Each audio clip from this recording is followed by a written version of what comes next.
வேலும் மயிலும் துணை வேலுண்டு வினையில்லை குகனுக்குக் குறையில்லை வேலும் மயிலும் துணை. ஸோ கந்தனுண்டு கவலை இல்லை. அனைத்து நண்பர்களுக்கும் எங்களின் சேனலின் சார்பாக வணக்கங்கள். இன்னைக்கு நம்ம சேனல்ல நம்ம பார்க்கக்கூடிய பதிவு என்னன்னு பார்த்தீங்கன்னா, நம்ம முருகப்பெருமானை வழிபடும்போது நம்ம அறியாமலேயே நம்ம கண்கள்ல இருந்து கண்ணீர் வடியும். சில நேரங்கள்ல நமக்கு கொட்டாவி கூட வந்து வரும். அது மட்டும் இல்லாம முருகனோட வழிபாட்டின் போது நம்ம காதுல திடீரென வந்து மணி ஓசை கேட்கும் போல இருக்கும். ஸோ அப்படி இல்லைன்னா, முருகன் படங்கள், முருகன் சிலைகள்ல இருந்து திடீரென வந்துட்டு ஒரு பூ வந்து கீழ விழுகும். இப்படி முருகன் வழிபாட்டின் போது இந்த மாதிரியான அறிகுறிகள் நமக்கு தென்படுதுன்னா, அப்படின்னா நமக்கு என்ன மாதிரியான பலன்கள் நடக்கப் போகுது அப்படிங்கிறது தான் வந்துட்டு இந்த பதிவுல நம்ம பார்க்க போறோம். அதுக்கு முன்னாடி இந்த பதிவ ஸ்கிப் பண்ணாம கடைசி வரைக்கும் பாருங்க. அது கூடவே நீங்க முருக பக்தர்களா இருந்தீங்கன்னா, கமெண்ட் பாக்ஸ்ல வந்துட்டு கண்டிப்பா வந்துட்டு அ கமெண்ட் பண்ணுங்க. ஓம் சரவண பவ அப்படின்னு சொல்லிட்டு. ஸோ பார்க்கலாம் எத்தன பேர் வந்துட்டு முருக பக்தர்களா இருக்கீங்க அப்படின்ட்டு. ஸோ வீடியோக்குள்ள போறதுக்கு முன்னாடி நம்ம சேனல வந்துட்டு இப்ப தான் ஃபர்ஸ்ட் டைம் பார்க்குறீங்கன்னா, சப்ஸ்கிரைப் பண்ணிக்கங்க. வாங்க பதிவுக்குள்ள போகலாம். ஸோ நண்பர்களே, நம்ம இந்த பதிவில் சொல்லக்கூடிய இந்த அறிகுறிக்கான பலன் எல்லாமே முருக வழிபாட்டில் மட்டும் தான் நடக்கும் அப்படிங்கிறது கிடையாதுங்க.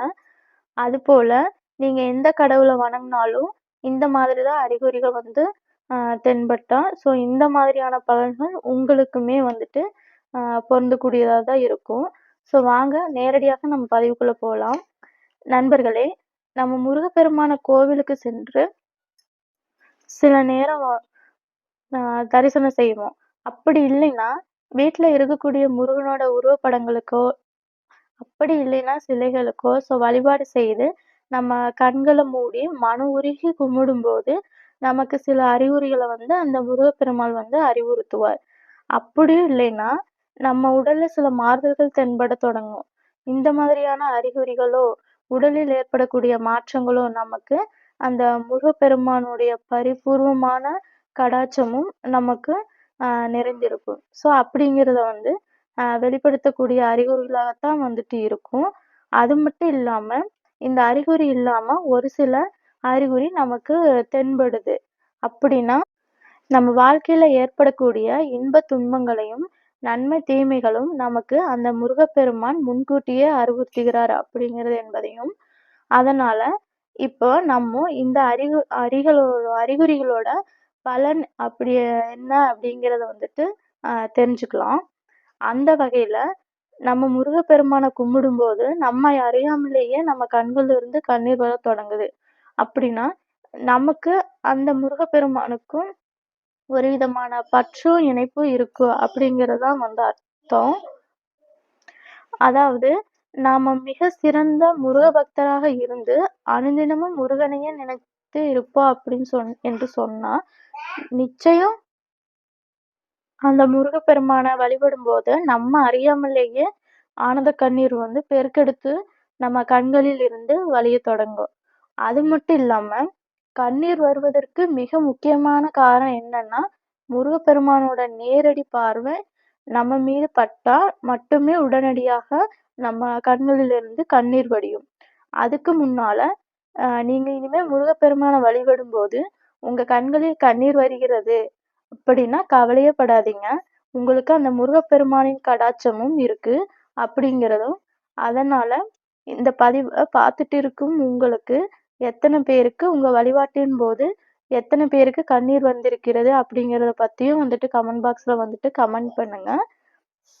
அடுத்து நம்ம 2வது பார்க்கக்கூடிய பலன் என்னன்னா, நம்ம முருகப்பெருமான வழிபடும்போது சில நேரங்கள்ல நம்ம அறியாமலேயே கொட்டாய் வந்துவிடும். ஆமா நண்பர்களே, நீங்க கும்பிடும்போது பெரும்பாலும் நெறைய பேருக்கு வந்திருக்கும். அதே மாதிரியாக கடவுளை கும்பிடும்போதும் நம்மை அறியாமலேயே கொட்டாவி வந்துடும்.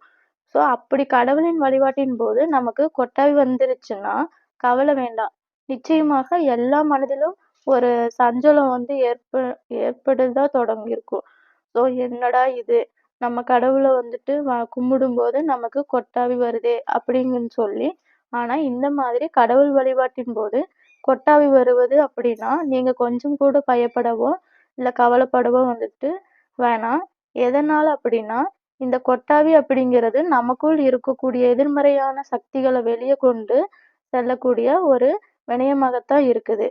ஸோ அதுக்கு அப்படின்னா, இந்த மாதிரி இறை வழிபாட்டின் போது வரக்கூடிய கொட்டாவி அப்படிங்கிறது நம்ம சுற்றி இருக்கக்கூடிய பில்லி, சூனிய கோளாறு, கண் திருஷ்டி, ஸோ இந்த மார நம்மள விட்டு அ தூரமாக அகலப் போகுது அப்படிங்கிறத தான் வந்துட்டு இதனுடைய அர்த்தமாக இருக்கு. ஸோ அதனால இனிமேல் உங்களுக்கு இறை வழிபாட்டின் போது கொட்டாவி வருகிறது அப்படின்னா, கொஞ்சம் கூட நீங்க மனசஞ்சலங்கள் பட வேண்டியது இல்லை. ஸோ நீங்க மேலும் மேலும் தொடர்ச்சியாக இறை வழிபாடு செய்வதன் மூலமாக எல்லா நன்மைகளும் உங்களுக்கு வந்து சேரும். அடுத்து 3வதா பார்க்கக்கூடிய அறிகுறி என்னன்னா, நம்ம ஆலயங்களுக்கு சென்று முருக வழிபாட்டின் போது திடீரென யாருமே எதிர்பார்க்காத அந்த நேரத்துல, ஆ எந்த கோவிலுடைய மணி அடிக்கும்.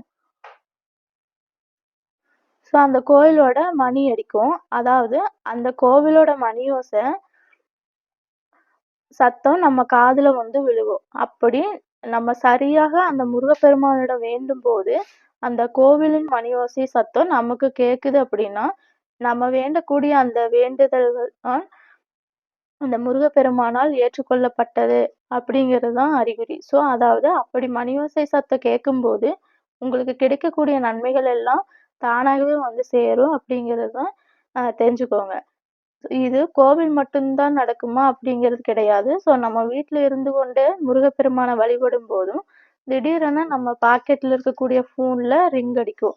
அப்படி ரிங் அடிக்கக்கூடிய சத்தம் கூட நமக்கு நல்ல பலன்கள் வந்து சேரப்போவதை உணர்த்தக்கூடிய ஒரு நல்ல அறிகுறி தான். அடுத்து நம்முடைய மனத ஒருநிலைப்படுத்தி நம்முடைய வேண்டுதல முன்வைக்கும்போது, முருகனின் உருவப்படங்களின் மேலேயே அல்லது உருவ சிலைகளின் மேலேயே இருந்து ஒரு பூ திடீரென கீழ விழுது அப்படின்னா, அது கூட நம்ம வேண்டுதல இறைவன் ஏற்றுக்கொண்டார் அப்படிங்கிறது தான் அதனுடைய அர்த்தம். ஸோ குறிப்பாக சொல்லணும் அப்படின்னா, சில நேரம் வலது பக்கமாக பூ கீழ விழுந்துருச்சு அப்படின்னா, நம்முடைய வேண்டுதல் உடனடியாகவே மிக விரைவில் நடக்கும் அப்படிங்கிறது அறிகுறி. அதே சமயத்துல சில நேரம் இடதுபுறமாக பூ கீழ விழுந்துருச்சு அப்படின்னா, நம்முடைய வேண்டுதல் நிறைவேறும். ஆனா, அதுல சில சிக்கல்களும், தாமதங்களும் ஆகும் அப்படிங்கிறது தான் அதனுடைய அர்த்தம். அது மட்டும் இல்லாம, அந்த சிலையில் நேராக அந்த பூ விழுந்துருச்சு அப்படின்னா, நம்ம நம்பிக்கைக்கேற்ப அந்த வேண்டுதல் சீக்கிரமாகவே நடைபெறும் அப்படிங்கிறது தான் அதனுடைய அர்த்தம். ஸோ சரி நண்பர்களே, இன்னைக்கான பதிவு இவ்வளவுதான்.